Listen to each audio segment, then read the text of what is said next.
একজন বাড়ির মালিকের বাড়িতে অনেক কিছুই থাকে, কিছু জিনিস আছে অনেক গুরুত্বপূর্ণ, কিছু জিনিস আছে তার থেকে কম, আর কিছু জিনিস আছে একেবারেই কম, কিছু জিনিস আছে এমনিতেই, যেমন মনে করেন শোপিস, থাকলেও চলে না থাকলেও চলে, ঠিক কিনা?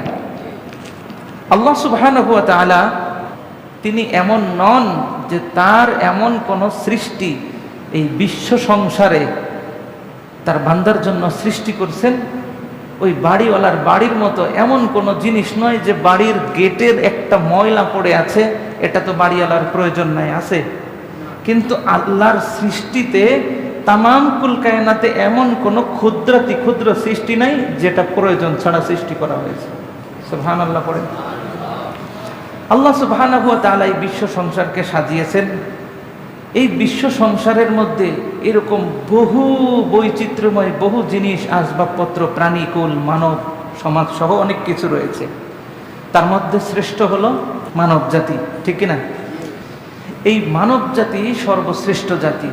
এই মানব জাতির মধ্যে সবচাইতে শ্রেষ্ঠ, আল্লাহর কাছে উত্তম, প্রিয় হলেন নবী রাসূলগণ। সমস্ত নবী রাসূলগণের পরে যারা শ্রেষ্ঠ তেনারা হলেন সাহাবায়ে কিরামগণ, ঠিক কিনা বলেন?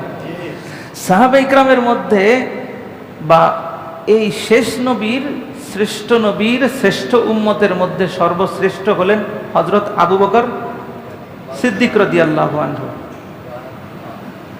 এবং আরো অন্যান্য সাহাবী রয়েছেন, বিভিন্ন দিকে বিভিন্ন জন শ্রেষ্ঠ, ঠিক কিনা বলেন?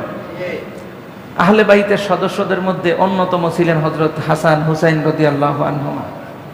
দেখেন, বংশীয়ভাবে যদি নবী রাসূলগণের পরে কেউ শ্রেষ্ঠ থাকে তাহলে হযরত হাসান হুসাইনের উপরে আর কেউ নাই রাদিয়াল্লাহু আনহুমা। সুবহানাল্লাহ। দেখেন, ইয়াজিদের বাবা কে ছিল? মুয়াবিয়া রাদিয়াল্লাহু আনহু, ঠিক কিনা? আর হযরত হুসাইন রাদিয়াল্লাহু আনহুর বাবা কে ছিলেন? আলী কাররামাল্লাহু ওয়াজহাহুল কারীম। সুবহানাল্লাহ। ইয়াজিদের মা কে ছিল? ইয়াজিদের নানা কে ছিল? তার তুলনায় হুসাইন রাদিয়াল্লাহু আনহুর নানা কে? বলেন, হুসাইন রাদিয়াল্লাহু আনহুর নানা কে?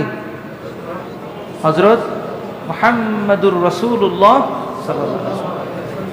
পৃথিবীতে এমন কোন শ্রেষ্ঠ নানা আর কারো আছে? তামাম সৃষ্টি জগতে শ্রেষ্ঠ নানা কার? হাসান এবং হুসাইন রাদিয়াল্লাহু আনহু। হাসান এবং হুসাইন রাদিয়াল্লাহু আনহু। শ্রেষ্ঠ মা, এই পৃথিবীতে শ্রেষ্ঠ মা, যেই মাকে নবীজি বলেছেন শ্রেষ্ঠ মা, সুবহানাল্লাহ সুবহানাল্লাহ, তিনি হলেন হযরত ফাতেমা রাদিয়াল্লাহু আনহা।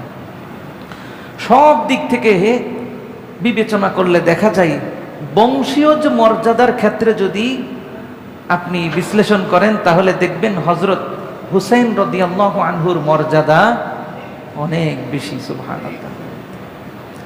সেই হুসাইন রাদিয়াল্লাহু আনহু শহীদ হন মুহররমের 10 তারিখে।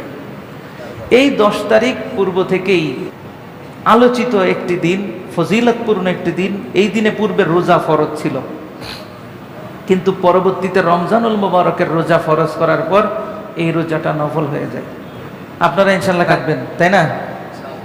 মুহররমের রোজার ব্যাপারে সুন্নত পদ্ধতি হলো মুহররমের আগের দিন অথবা পরের দিন একটা রোজা মুহররমের 10 তারিখের রোজার সাথে রাখবেন।